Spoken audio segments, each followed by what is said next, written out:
Hey, Jason here. Today's video, I'm going to answer the question, should you invest in cloud SaaS company CyberArk, stock ticker CYBR? This is an investment analysis for the TED206 on YouTube. Before I get to that, though, I need to let you know you can get this series as a podcast anywhere in the world for free on all major podcasting platforms, Stitcher, Anchor, SoundCloud, Spotify, iTunes, and more. You can get this as part of the I Love Value Investing podcast anywhere in the world for free. If you like this video and other videos, make sure to subscribe, hit the notification bell on YouTube so you're notified every time I release a video. We're releasing videos all the time.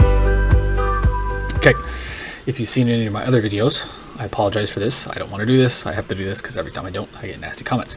So this is for informational purposes only to help you learn how to evaluate companies' stocks faster.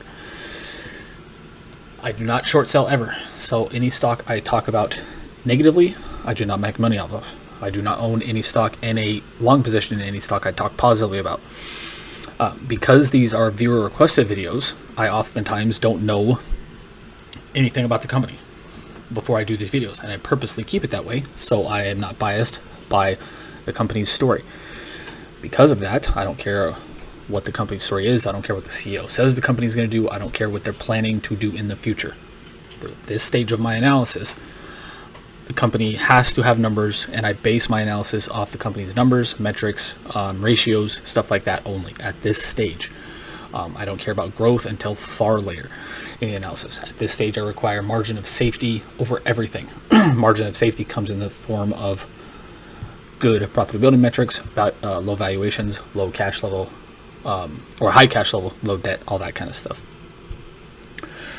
Why should you listen to anything I'm saying? In the first 9 years of my career, I've produced 23.5% per year on average investment returns in the portfolios I manage. This puts me just behind the great Warren Buffett, who produced 24.2% returns in his Buffett Limited Partnership in the first 9 years of his career. And it legitimately makes me one of the best stock pickers in the world over the last 9 years. I'm not saying that to brag. I'm saying that to prove to you that I actually know what I'm talking about a little bit. Okay, so again, I apologize for that, but let's get to the analysis now. Okay, CyberArk. I have not evaluated this company before.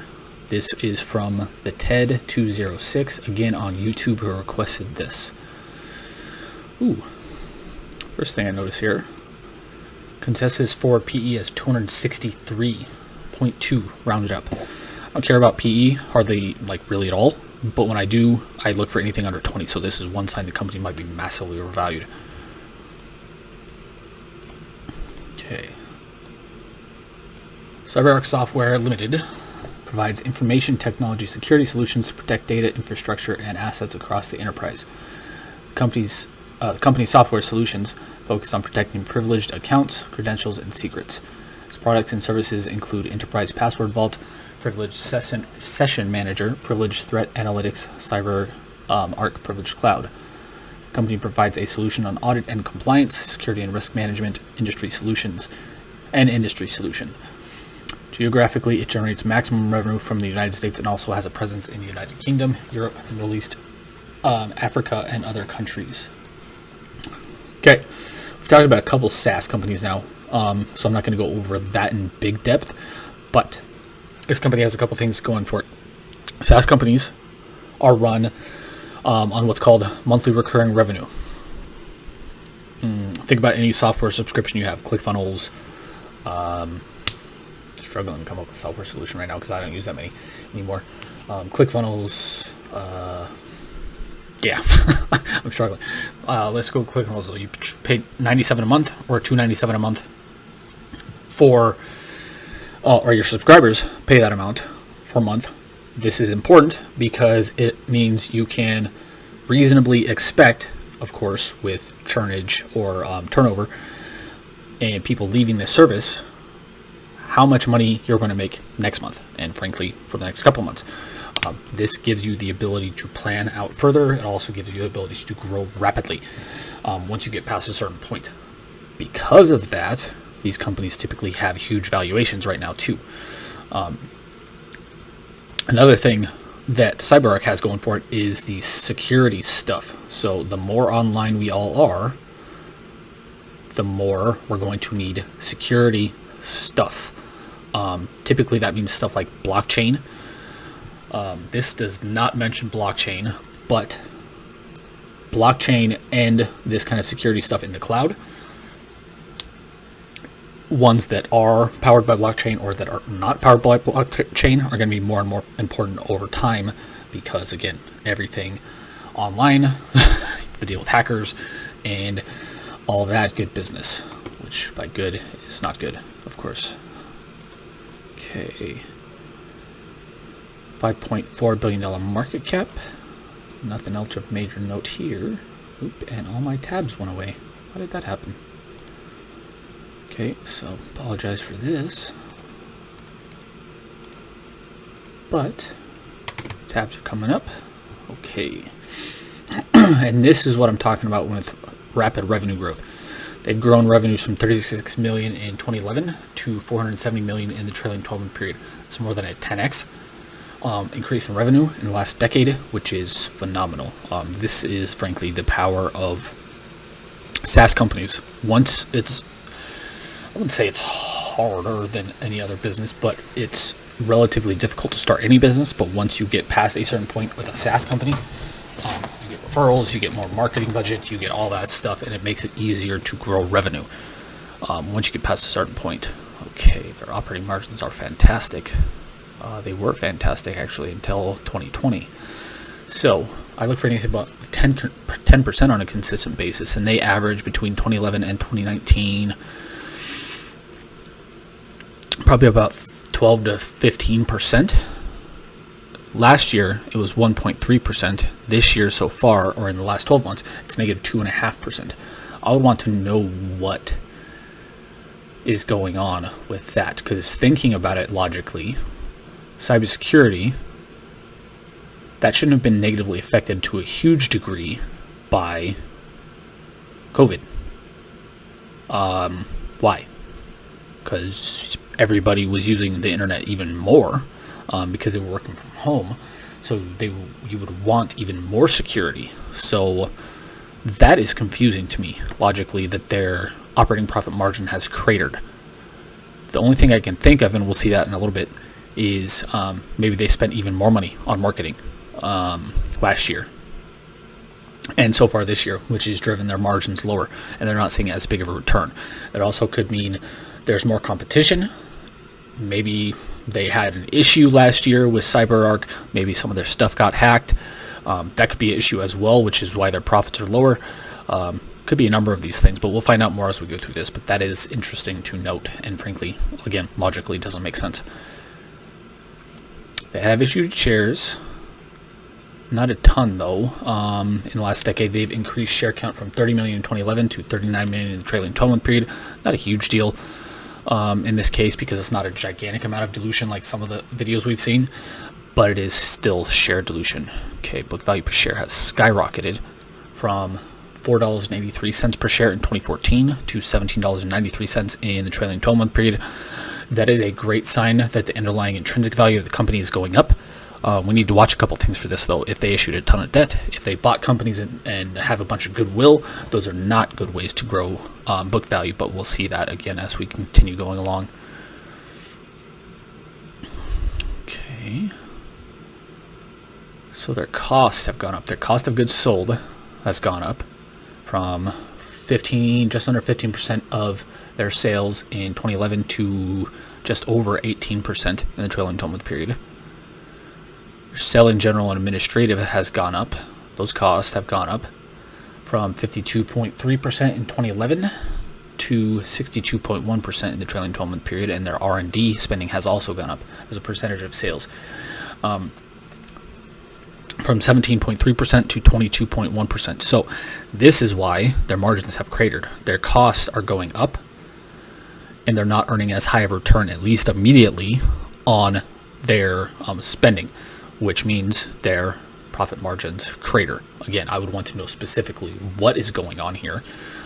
These are just kind of general things to look at, but if I were to look in the financials, the 10K and the quarterlies, I would want to know specifically what they're doing in these three sections: cost of goods sold, selling, general, and administrative, and R&D, and what the future plans for those are, because these have caused their margins to crater in the last year and a half or so. Because of this, their ROIC is also negative now as well.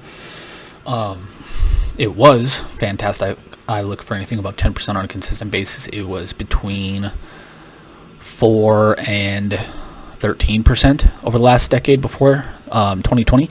So again, really good before, not great now at negative 1%. However, their free cash flow to sales is down, but it's not down as drastically as operating profit margin.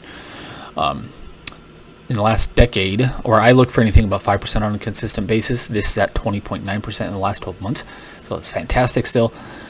I need to figure out if that's because of debt,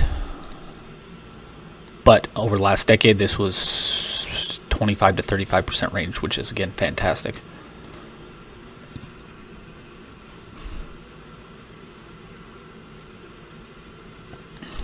So they have a huge amount of cash. 62.2% of the balance sheet is in cash and short-term investments. Their accounts receivable has gone down a lot. That's typically not a good thing as a percentage of the balance sheet unless the other balance sheet items are increasing. But if this is because accounts receivable are going down, that means people aren't buying their stuff as much, which is not a good thing. So we need to figure that out when we go to the balance sheet specifically. Tangibles have gone down. Other long-term assets, that's just a catch-all category, is a huge percent of the balance sheet. I would want to know what that is as well. And they do have a lot of debt now. So they issued a ton of debt in 2019, it looks like, because before that they didn't have any short or long-term debt. Now their balance sheet is made up of about 32% debt. Again, I would want to know why they did that. But it still doesn't look terrible.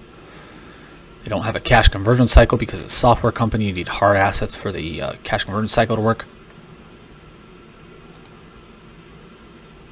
Debt to equity at 0.71 is okay. I look for anything under 1 here. So that is good. Interest coverage ratio being negative is not good. This means they cannot cover the current interest payments on their debt with operating profits, which of course makes sense because they are negatively profitable, or they are unprofitable on a operating profit basis. This is not good. It means the company has to issue debt, has to issue shares to pay debt, which is not an optimal way to use those instruments. Okay. When I said they had a lot of debt, they have, actually let's go to the full numbers on the balance sheet. Okay, they have almost $1 billion in cash equivalents, and short-term investments, which is about 1/5 of their market cap. A little bit less than 1/5 of their market cap. That is fantastic. It gives them a large margin of safety. Goodwill, they do have some goodwill. It's not a huge amount though, not even a big enough amount to frankly talk about much.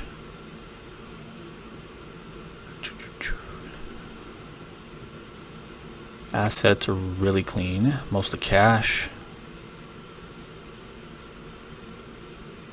And their debt levels are about half of their cash levels.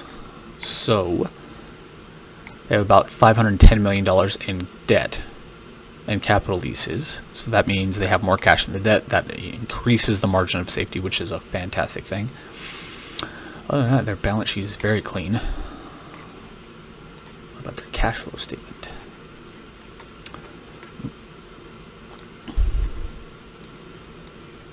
Okay. These are in millions now. On the balance sheet, they were in billions. Up here, now they're in millions. Be aware of that because that will obviously make a huge difference.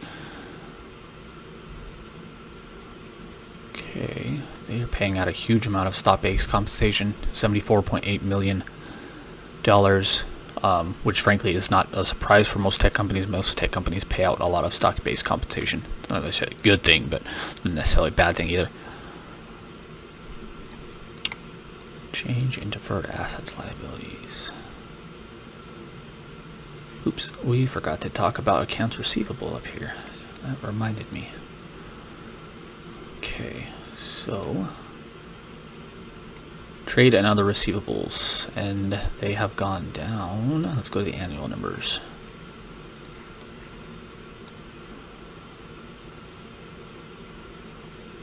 Okay, so it's not that they've gone down a lot necessarily, it's just that they've gone down as a percentage of the balance sheet, so that's not a red flag.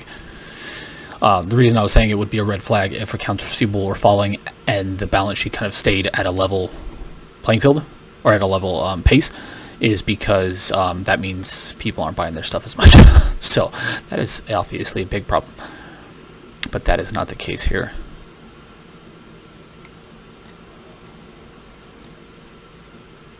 So they bought investments in the last year, about $541 million worth. They sold some investments for about $200 million worth. It's interesting, but nothing of major note. Where is the debt? Debt.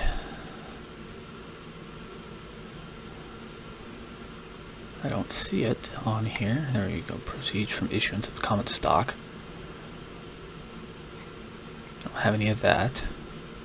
I'm not seeing it because I don't think they have any debt issuances in the last couple of quarters.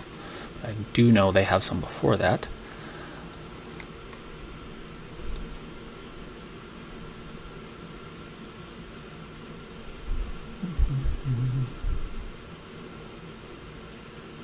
Okay, so they issued about $560 million in debt in 2019, which we saw on the other pages. Nonsense. They have not paid any debt, paid off any debt, at least in big chunks. But yeah, clean cash flow statement, clean balance sheet. Overall, decent looking company so far, although I would want to figure out why their margins have cratered so badly, because I'm not seeing any major notes here. But valuation is where this company is going to die for me anyways. This is where most companies go to die for me right now. Frankly, again, because I expected with the SaaS company and the forward P that we saw to be crazy. Didn't expect their valuation to be this crazy. So PE is 2,340. Price to cash flow is 48.2. Forward PE is 263. I don't care about any of these metrics much, but I want them to be under 20. These are massively over that, as you can see, or as you can hear if you're listening on the podcast. This is the most important number down here, the enterprise value to EBIT. I look for anything below 8 to consider the company undervalued. This company is 253.4, meaning all of these show that the company is massively overvalued right now, which again is not uncommon in this industry, but it's still not a good thing. Because of that, and because of the issue of the cratering, I'm getting my face back here, and the cratering margins, I would not look into this company further. Although it is interesting that, again, if you, maybe the TED 206, or if anybody else has any insight on why their margins have cratered so badly. Again, I know why it's happening because their costs are going up, but what specifically are they doing? Are they working to increase marketing? Are they increasing the number of employees they have? What is their kind of plan with this? I would be interested in that. But other than that, I would avoid this company and the portfolios I manage because of the extraordinarily high valuation, because the margin is cratering. Both those things worry me, but specifically the valuation is just crazy. So I could not invest in this company at this point in the portfolios I manage. The TED 206. Thank you for recommending me this. Hope you enjoy this. Let me know in the comments below if you enjoy this. What's your thoughts on it? If I missed something, and this is for everybody. If I missed something, if I didn't explain something well enough, let me know in the comments below. If you want me to look at stock like this for you, let me know in the comments below. Every video for the last 2, 3, 4 months, and every video going forward for the next at least 3 weeks is requested from a viewer. If you want me to look at a stock, I will do so anywhere in the world for you. If it meets 3 criteria. Cannot be a bank because I don't evaluate banks. Can't be an insurance company because you have to dig into the actual annual reports to evaluate those. And it has to be producing revenue. Why does it have to be producing revenue? Because I did some analysis, in quotes, on companies that weren't producing revenue, and frankly it was kind of boring and there wasn't anything to analyze because there's no numbers. At this stage it has to have numbers for me to analyze it, or it's, again, boring. And there's not much to say. So if it meets those 3 criteria, let me know in the comments below. I'd love to look at a stock anywhere in the world for you. If you're looking for more help on how to become a better investor faster and for free, you can check out our free resources below, including our 5 free gifts, which includes the full written template of the visual of this stage of the analysis. I have 3 stages of my analysis. First stage we just did, the visual preliminary analysis. Second stage, written preliminary analysis worksheet, which you can get below for free as part of the 5 free gifts. And the third stage is actually getting into the financial reports, 10Ks, 10Qs, proxies, all that stuff. You can get the templates as part of the 5 free gifts below this for free. You can also get a free copy of my PDF copy of my book, How to Value Invest. You can also get a free copy. Oops, sorry, my alarm's going off here. Apologize for that. You can also get a free copy of our guide, 7 tips to picking great stocks and 3 times you must sell. You can get all 3 of those for free at the links below. If you're looking for more specific help from me on how to become a better investor faster, you can check out our newly released or recently re-released masterclass. You can check out information on that below in the links as well. But until next time, have a great day. Talk soon.